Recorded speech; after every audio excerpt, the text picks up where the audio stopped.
Vasudevaya. Om Namo Bhagavate Vasudevaya. Narayana Namaskritya Naram Jaya Narottamam Devim Saraswatim Vyasam Tato Jayamudire Nashtaprayeshu Abhadreshu Nityam Bhagavata Sevaya Bhagavati Uttam Shloke Bhaktir Bhavati Nashtaki.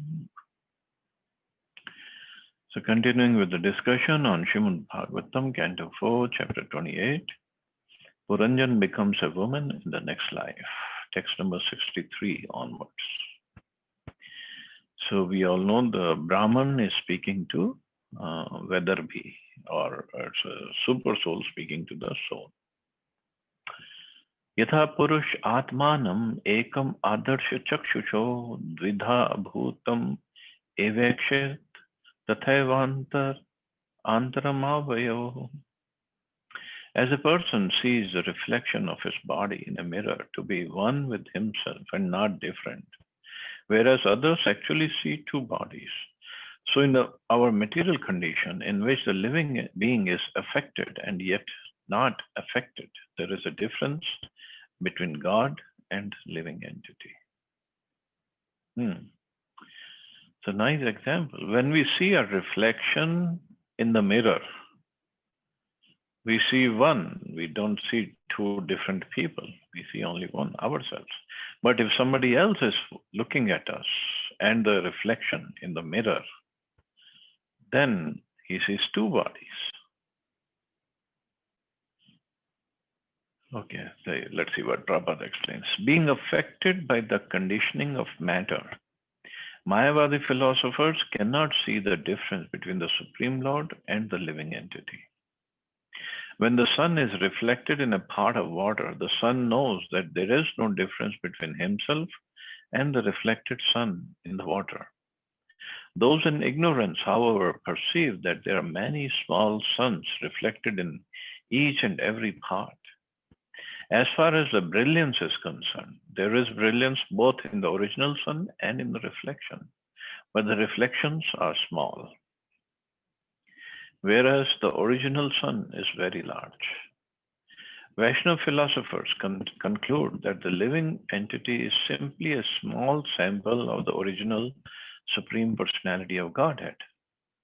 Qualitatively, God and the living entities are one, but quantitatively, the living entities are small fragments of the Supreme Personality of Godhead. The Supreme Lord is full, powerful, and opulent. In the previous verse, the Lord says, "My dear friend, you and I are non-different." This non-difference refers to qualitative oneness, for it was not necessary for the Paramatma, the Supreme Personality, to remind the conditioned soul that he is not one in quantity. So when Paramatma is telling the soul that you and I are non-different, means the quality-wise. If it was the same quantity-wise also, then why Paramatma had to remind anybody that you and I are non-different? Every soul would know I'm as good as Paramatma. Paramatma or Krishna, Paramatma is an aspect of Krishna. Krishna never comes under the influence of Maya. We come under the influence of Maya, and because of that we forget who we are. Krishna does not. So how can we be equal to Krishna? If Krishna comes under the influence of Maya and forgets everything, then Maya must be stronger than Krishna. But that's not the fact. Maya works. Maya dhyakshen prakriti suyate sacharachara. Maya works under the superintendence of Krishna. Not just Krishna, any living entity who takes shelter of Krishna comes out of the clutches of Maya.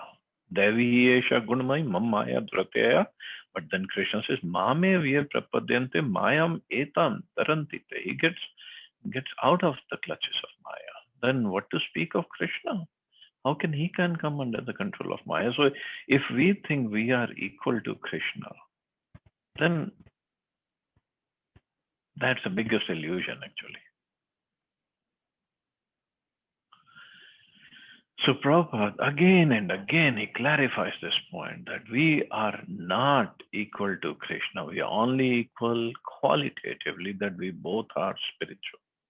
Quantitatively, no way. And even qualitatively, spiritual, yes, but when we look at the qualities of Krishna, he has 64 qualities in complete. Complete means nobody has that many qualities incomplete. A living entity can only go up to 50 qualities incomplete. And whatever completion, whatever um, percentage Krishna wants to give, but only up to 50, not even 51. So how in the world we can think that we are equal to Krishna or we are God? This is all Mayavadi philosophy, and people get distracted by that. Because if we think I'm God, then what is the necessity to serve God? I'm God, you're God, everybody is God. So why God should serve another God? But the Vaishnava philosophy is we are servants of God. We are not God. We are servants of God. So we just have to serve Him with love and devotion. That's all. The self-realized soul never thinks that he and the Supreme Personality of Godhead are one in every respect. Although he and the Supreme Personality of Godhead are one in quality, the living entity is prone to forget his spiritual identity, whereas the Supreme Personality never forgets. This is the difference between lipta and alipta. Lipta means conditioned, alipta means free. The Supreme Personality of Godhead is eternally alipta, uncontaminated by the external energy. The conditioned soul, however, being in contact with material nature, forgets his real identity. Therefore, when he sees himself in the conditioned state, he identifies himself with the body. For the Supreme Personality of Godhead, however, there is no difference between the body and the soul. He is completely soul. He has no material body. Although the super soul, Paramatma, and the individual soul are both within the body, the super soul is devoid of designation, whereas the conditioned soul is designated by his particular type of body. So if we are in the body of a cat or dog, we think I'm the cat or dog. But the Supreme Lord is not cat or dog. That's why when Mayavadi philosophers, Prabhupada has talked about it in so many places. When they say, oh, Daridra Narayan, we are feeding Daridra Narayan. Narayan cannot become Daridra. Poor, a person who's poor is the soul, or the body is poor because of the karmas of the soul. Super soul has nothing to do with it. He never becomes Daridra or poor. The super soul is called Antaryami and he is extensive. This is confirmed in Bhagavad Gita. O Sayan of Bharat, you should understand that I am also the knower in all the bodies. The super soul is present in everyone's body, whereas the individual soul is conditioned in one particular type of body. The individual soul cannot understand what is taking place in another's body, but the super soul knows very well what is happening in all bodies. In other words, the super soul is always present in his full spiritual position, whereas the individual soul is prone to forget himself. Nor is the individual soul present everywhere. Generally, in his conditioned state, the individual soul cannot understand his relationship with the super soul, but sometimes when he is free from all conditional existence, he can see the real difference between the super soul and himself. When the super soul tells the conditioned soul, you and I are one and the same, it is to remind the conditioned soul of its spiritual identity as being qualitatively one. And if we ever get a chance to listen to some Mayavadi philosopher speaking, and then when they try to describe this, oh, I am God and I am me and this is me, there is one clip of one video of one Swamiji speaking, and it's so confusing what he is trying to convey, because it's all without any basis, that philosophy. So people, when they go listen to all this, people generally they don't have any knowledge of scriptures or the philosophy or the whole truth. So when they go listen, they get so mesmerized by these words all these Swamijis use. They don't understand anything, and they think that the philosophy is so hi-fi that I cannot understand anything. And until I come to some higher level, following whatever the Swamiji is saying, I won't be able to understand. So this is the whole crux. And and obviously those Swamis, they always talk about philosophy part is one and the other part is the service, that you should be good people, do the service, which is good, which is nothing wrong with that kind of philosophy. But that doesn't bring the person up spiritually.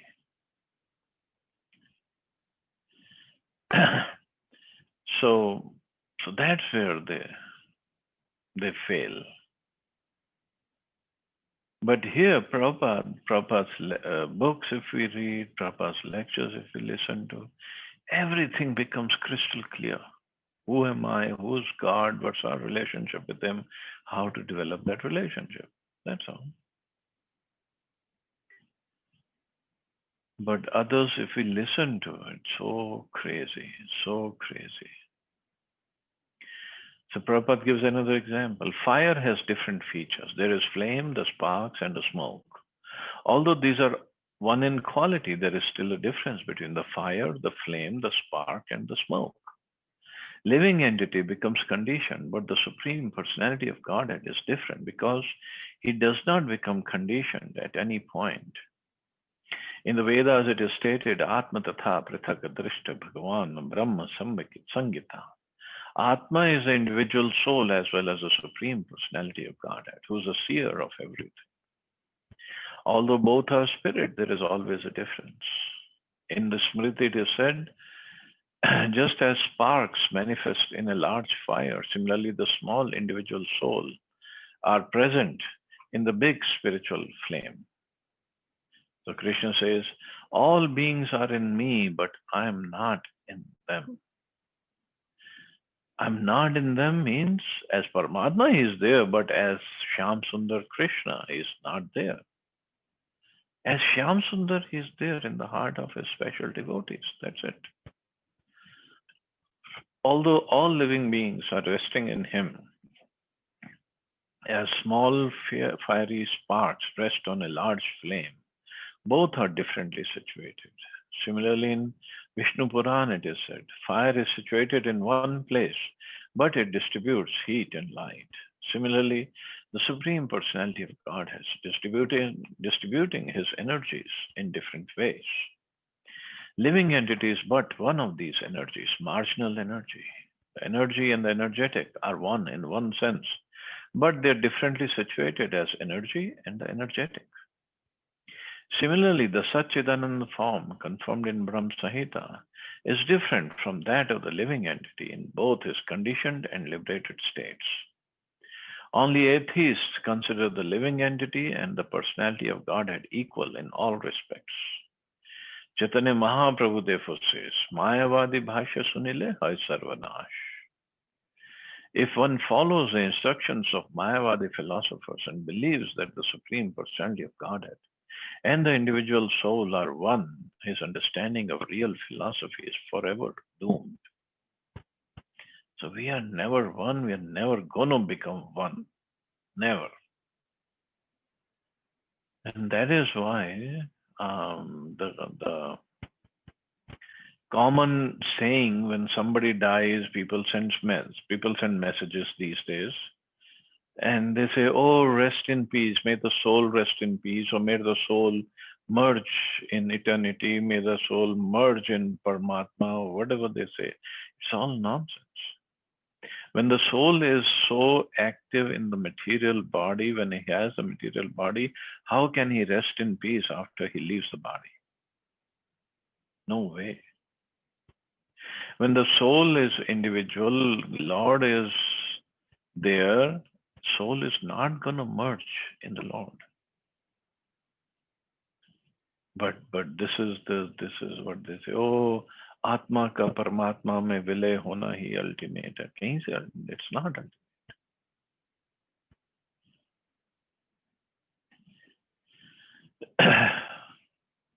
एवं स मानसो हंसो हंसेन प्रतिबोधिता स्वस्थ तद व्यभिचारेण नष्टाम आप पुनः स्मृतिम. In this way, both swans live together in the heart. When the one swan is instructed by the other, he is situated in his constitutional position. This means he regains his original Krishna consciousness, which was lost because of his material attraction. It is clearly stated, Hansa Hansena Pratibodhita. The individual soul and the super soul are both compared to swans because they are white or uncontaminated. One swan, however, is superior in the structure of the other. When the inferior swan is separated from the other swan, he is attracted to material enjoyment. This is the cause of his fall down. When he hears the instructions of the other swan, he understands his real position and is again revived to his original consciousness. The Supreme Personality of Godhead, Krishna, comes down, avatar, to deliver his devotees and kill the demons. He also gives his sublime instructions in the form of Bhagavad Gita.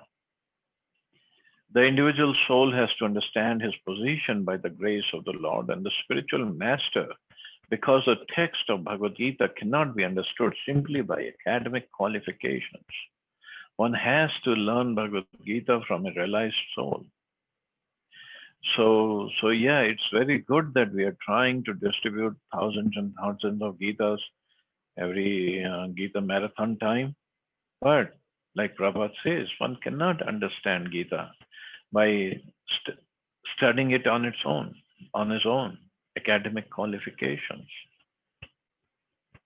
The basic thing people miss, the first thing that they miss, understanding Krishna.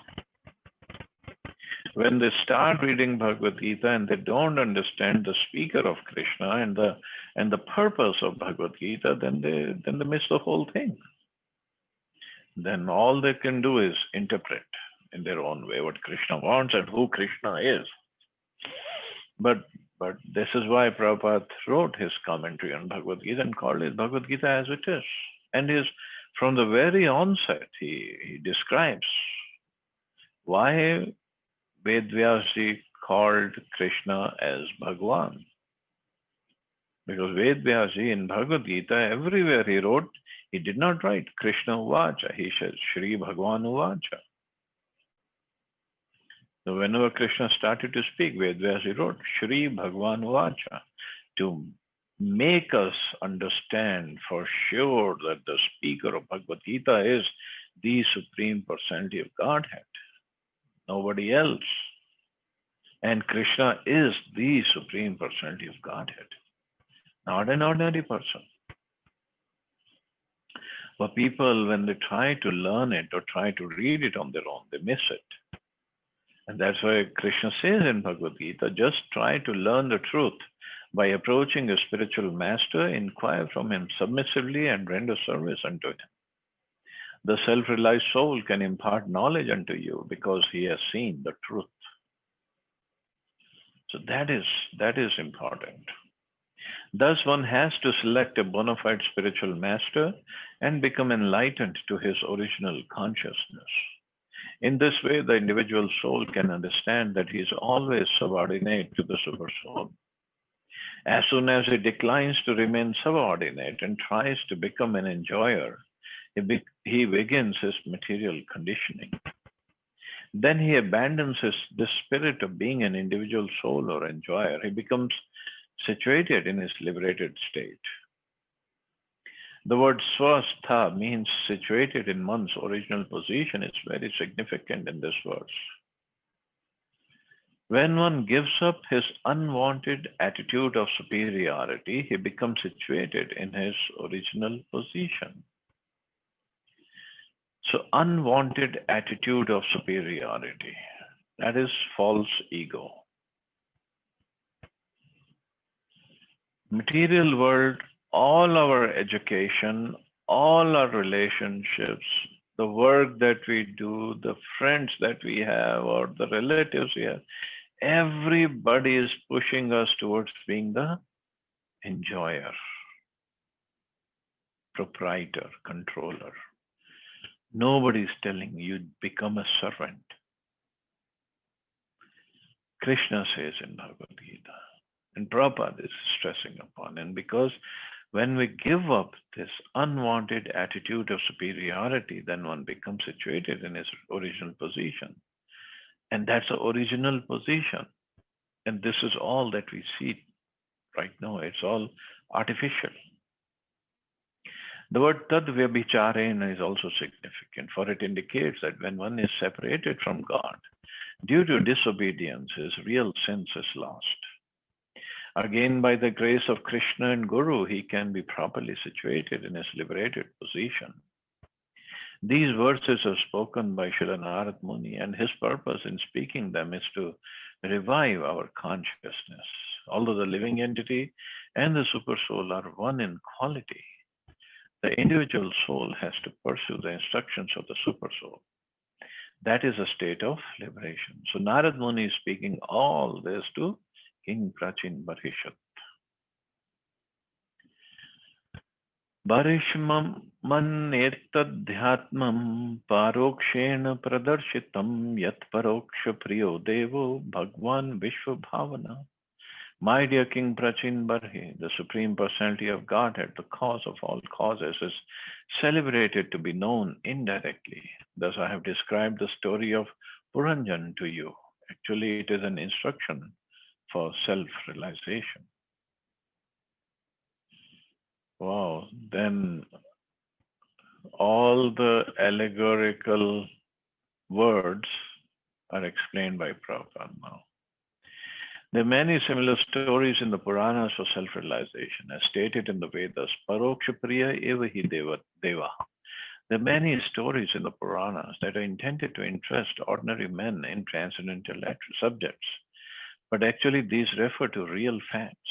They are not to be considered stories without a transcendental purpose. Some of them refer to real historical facts. One should be interested, however, in the real purport of the story. Indirect instruction is quickly understandable for a common man. Factually, the path of Bhakti Yoga is a path of hearing directly about the pastimes of the Supreme Personality of Godhead. But those who are not interested in hearing directly about the activities, or those who cannot understand them, can very effectively hear such stories and fables as this one narrated by Narad Muni.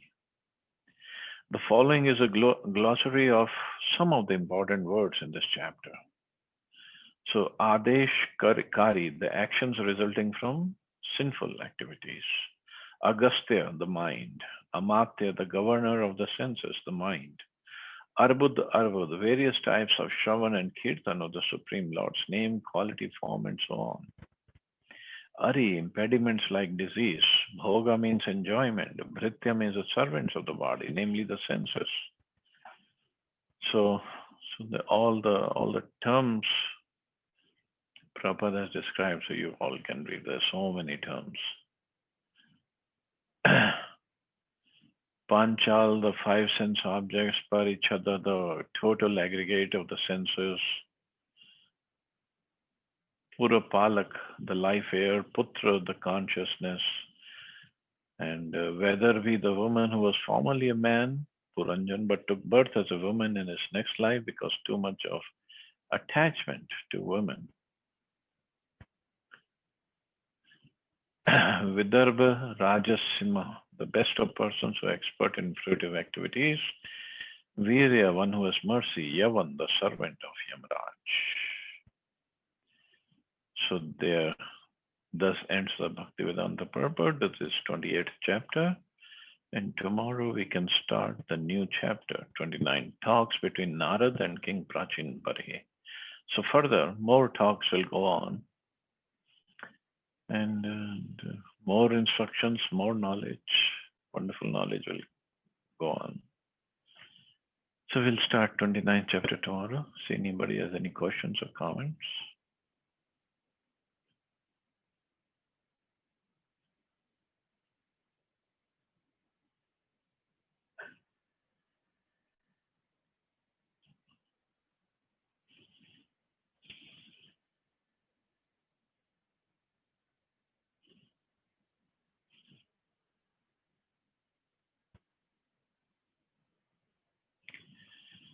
Okay, so we'll stop here. You all have a safe and wonderful day. Hare Krishna. Jai Shri Prabhupada. Thank you, Prabhuji. Hare Hare Krishna. Krishna. Jai Shri